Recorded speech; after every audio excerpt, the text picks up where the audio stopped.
لەگەڵ خۆشیەکانی ئاڤێستا ئیسۆ کچە دێزاینەرێکی کوردی ئەفرینی دەبین. چیرۆکی سەرکەوتنی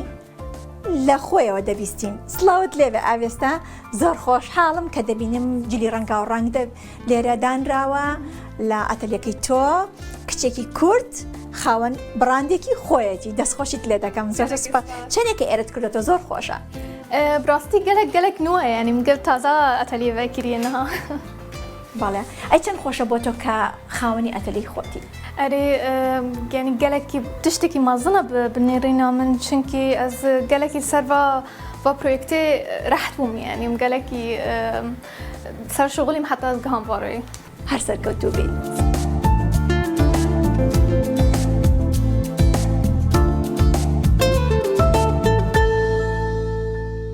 باشە، بە باسی چیرۆکی ژیانی تۆ بکەین. تۆ ماوەی 3 ساڵ لە ئەڵمانیا دەژیت و دەڵێن زۆر زوو فێری زمانی ئەڵمانی بوویت. من دەزانم، من خۆم مامۆستای زمانی ئەڵمانی بووم. ئەڵمانی ئەوەندە ئاسان نییە. چۆن وا زوو فێر بووی و هاوکار بوو زمانی ئەڵمانی بۆ کارەکەت؟ زمانی ئەڵمانی گەلێکی گرنگ بوو، ینی دەستپێکی ئەس هاتم vê derêjî min zimanî bi îngilîzî biaxift lê kesî li vê derê bi zimanê îngilîzî tê nage, yanî mecbûr bûm bi ئەڵمانی biaxivim. Wextek dirêjî da heta min zankok dî, min li Zankoyê Universitêt de Saarlandes zimanê ئەڵمانی xwand. من تاو کر وقتی کردم و یعنی فێربوونی من جی زیادتر جی خەڵکی هات، یعنی نه بس جی زانکۆی. کاتە زۆر زوو بەڵام فێر بووی وانە؟ بەڵێ بەڵێ. دەستخۆش. ئەی باشە چۆن بڕیارتدا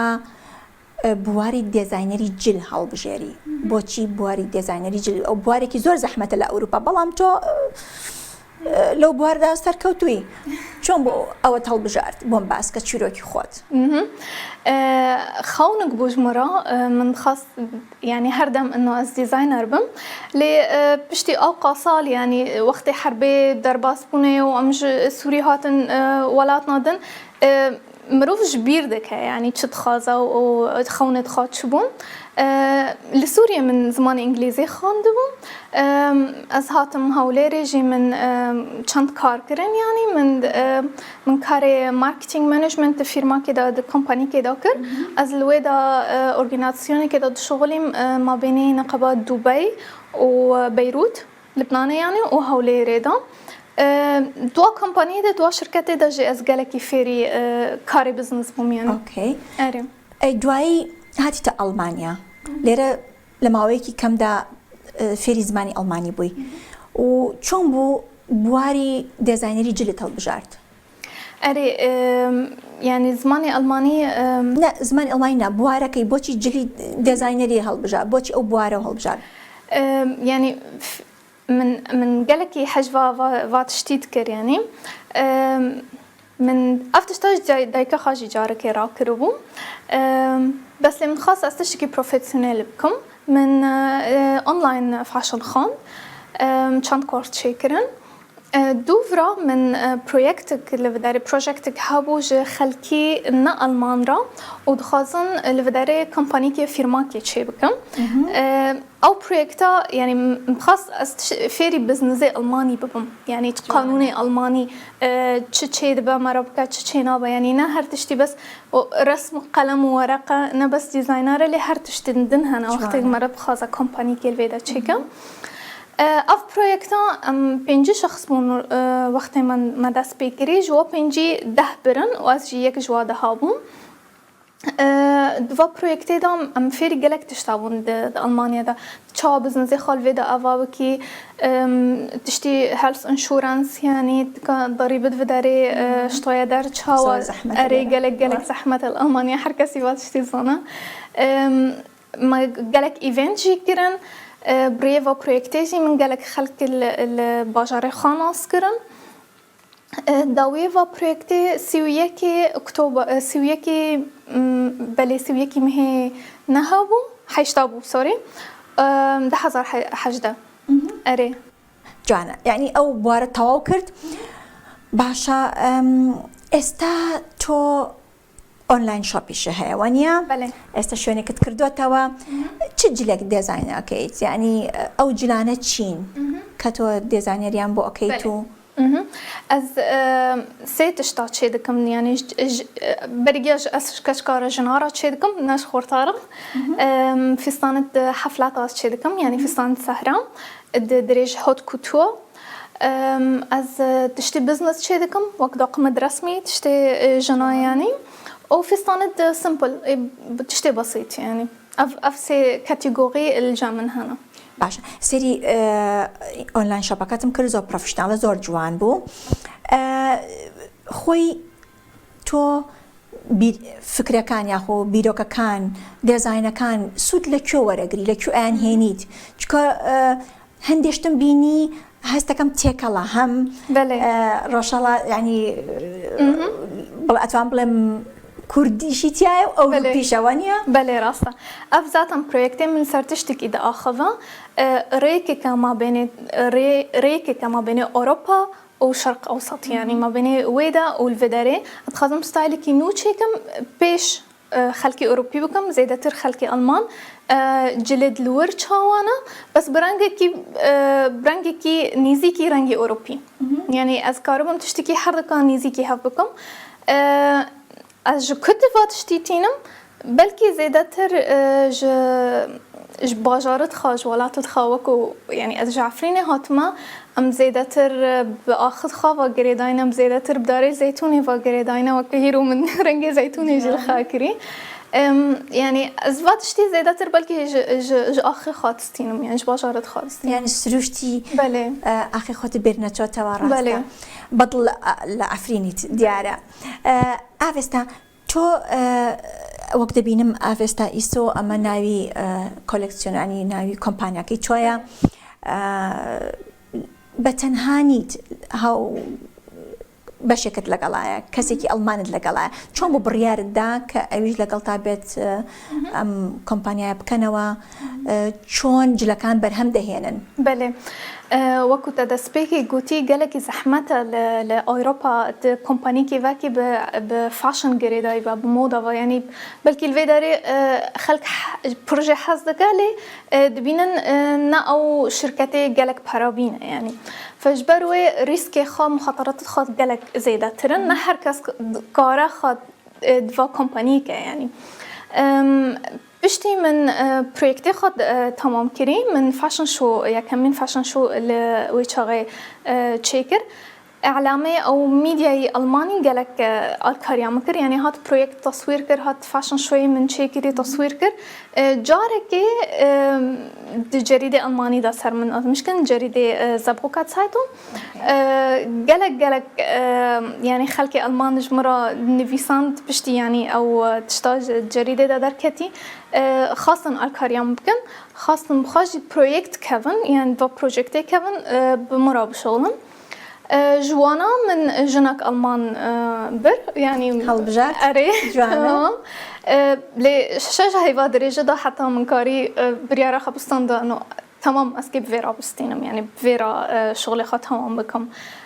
درجة داش برجو يعني ترسك منها يا هجر أبيكي رابدن بستينم كومبانية من خراب كايش فاشن فهمناك يعني مخاطرة بود بالنسبة جمرة چما من ناوی اوستا ایسو او کربر یکم بون من خاص بس ناوی اوستا ناوی مارکه خواب بکرا ناوی براند بکرا بس لی حفده فیرما بناوی اوستا هیا اوروپا اري از مكانم بستينم اري او قالك بريار مش خلكي جي ستاندن قوتن صرنا في خاب بمينا يعني اقا تشكر فنهال صرنا في خا كومبليت اوستا ایسو بمينا شبروي من ناوی براندی خوشی که سر ناوی خواهی کمپیوتر زور جوانه ایسا براندی که خودت هیا خاون شونی کی پیش کوتوید بس من بابک چون ایسا من اگر اوقاتا کلا پشتی تودان راوا لا آنلاین شاپ داوای کم چون اوقات دروسه کی لیرا یعنی خود دیزاینی کی با من باز کتوزه و لکوی ای دورن چون ید با من بله از لوید الجهه خود دیزاین دکم ام دشينم ديزاينات خاص دشينم إيطاليا لإيطاليا تي دروتن تي فداري أفياك دو ديجي الباجاري من لفر لزبغو كان جي جارنا تي دروتن تي جاكدن تي أتليمن أبدو تشتن جای سیه جی تشتكدن هيا هجر يك بخازة تشتكي يعني بزندقة تشتك نو بس جخارة شيء بقى تجمن دبيجاز و فستانات خازم يا و داقميد خازم بوارنجي وأز وكو ستايلستن يعني وكو خلكي الكاريا خلكي دم بك تشاوا تشتغل خابك باش كاريش يعني بله جوانا بله فأز دبيجم ها أفرنجاش تر باشترا أف قماشة باشترا أم دقهن موديلك تصميمك أجرا تصميم دكن أو تشتكى أو كارا صار أونلاين شوب ديركت بكرام إيش أوروبا أزو إيش ألمانيا دا دروجة سيروج هادجي دا إيش أوروبا دا حتى حفتي كده دروجة زۆر باشە ئەیدەک تو باوکتەڵێن چی دەربارەوەی کە تۆ ئێستاوەنە سەرکەوتووی لە کارەکەتاو و بەڕاستی توانایەکی ئەوێت لە ئەڵمانیا لەسەر پێی خۆت ڕاوەسیت و دوکانێ بکەیت و کۆمپانیا بکەیت یا خۆت بڕاندێکی خۆت بکەیتەوە ئەوەندە ئاسان نییە. بله يعني براسي نبسكناندني خداني مرة بلكي از إيرونات جيشتم و تشتي از كامية يعني بشتك ما كن بونجو مرة دقوتن تمام بكا تشتي تخازي بكا هر كسي الكاريا متكر يعني وحتى أنا هاجي تكن يعني قتش لازم بحاضرن جمرة بس الكيلك منن يعني بس يعني تشتك خاش يعني تم دبيجن تمام بكا أسري مبدا بلندا هرت تخازي يعني تشبكي أم البارانا فأفتشتا قوتك إيدا دامن يعني هاس خبش بخم راستا باشا أي تو چی ئەڵی بەو گەنجانی کە ئانی وەکو تۆ لە بوارکی خوانە کارەکان بەرەو پێشەوە بەرن یعنی چ شتێک گرنگکە کە ئینسان باوەڕی بەخۆی هەبێت ئەرێ ئەف گەلێکی تشتێکی يعني گەرەک هەبە هەر ئینسانێکی دخوازات تشتێکی ئاوا بکە لە وڵاتنا خاصەتەن وەکو ئەم خەڵکن کوشبەر هاتن باژارێکی نو وڵاتێکی نو هەر تشتیمە نووە يعني کولتورێکمە نووە ئەم پڕ تشتی يعني باوەریە بمە گێم دەبە وەکو ئەم هاتنە جهێکی ئەم نزان زمان چاوە ئەم نزان خەڵک چاوە دەفکرم کولتورێکمە نووە ف ئەف تشتا gelek گرینگە ئەگەر selbstvertrauen يعني باوەری مەرە بخاب هەبە ئەف gelekی تشتێکی قووەتێکی دەدا تشتی دەنجی ئەس بێژم يعني هەگەر خەونک مەرە هەبە گەرەک دوو خەونێک هەبە يعني چقا زەحمەتی هەبن درێدا گەرەک مەرە بەردەوام بکە جبەرگو يعني جیانێکی دەعیشی دوا جیانێدا هەر تشتی تدخازی هەر تشتی تجێ حەزکی گەرەک تبکی يعني زەحمەتی هەر دەمی هەیە بەس لێ وەختێ تدگهێ خەونێخە تدگهێ ئەو يعني بلكي خونجي دريدا با يعني اف تشتيم دكن يعني بلكي نا از ليفيما تاليه خايك تشابا نا خوني من دريمه دا يعني بس من ري خادي از دوا ريدا تشم يعني جوانە يعني كولنا ديتو بردوام بتادقي بأمان جو خونه كانت جوانە اي تا ئێستا لە چەند پێشەنگادا بەشداریت کردووە وەکو تقريبا 3 من چێکردن یەکەم بوون وەختەی ئەس يعني فاشن دەفلیە من چێکری ڕۆژان من پرۆیەکتە خۆ خەلاص کردین دویەمین پشتیوێ بشەش هەفت هەیڤا تقريبا من فاشن شو کردن چێکرد ئەوژی گروپێک مازن هاتبوو ڕۆژێک هەیە ji رقسê ئەڵمانێ را ساڵی جارێکی چێدمە وانجی خاص ئەس لێدا فاشن شۆیەکی چێ بکەم لێ عادا فاشن شو من پر ایونت چێکردن يعني gelek ایونت هەبوون ایونتێ gelekî مازن من زەبخۆکên دەکری بە تەڤوەزیری ئەکۆنۆمیک بوو gelek يعني ناو و دەنگ بوو بەلێ هەیە پێتە ئەتمایە يعني بريا من قالك بوزيتيف ناخشت من قالك برسيانش خلكي ألمان برن إنه باشا وتشتي تجهاندية خلكي هاتبونجي يعني جي خلكي بانجي مازن بون فيرمد مازن بون يعني از وقت جمر قلتنا ورا يعني أسترسم قلت يعني كاري من الورشة يعني هي متشتك ناكر وطازاني از قالك ترسم بس يعني جاهي كدنجي باشا از وقت مثالكي نموني خنابريكي سركوتو يعني كوجبريكي سركوتو خازن اوجد خازن آية سكا وخلكي اقا هاتنا سركفتين جيت تشنا دكن لفيدا فاف قالك تشتك خاشبو يعني كات سي في ام بيغومان لبروي تو لما كورد افير زماني الماني بوي كاريكي جوان فيربل لقال اوشا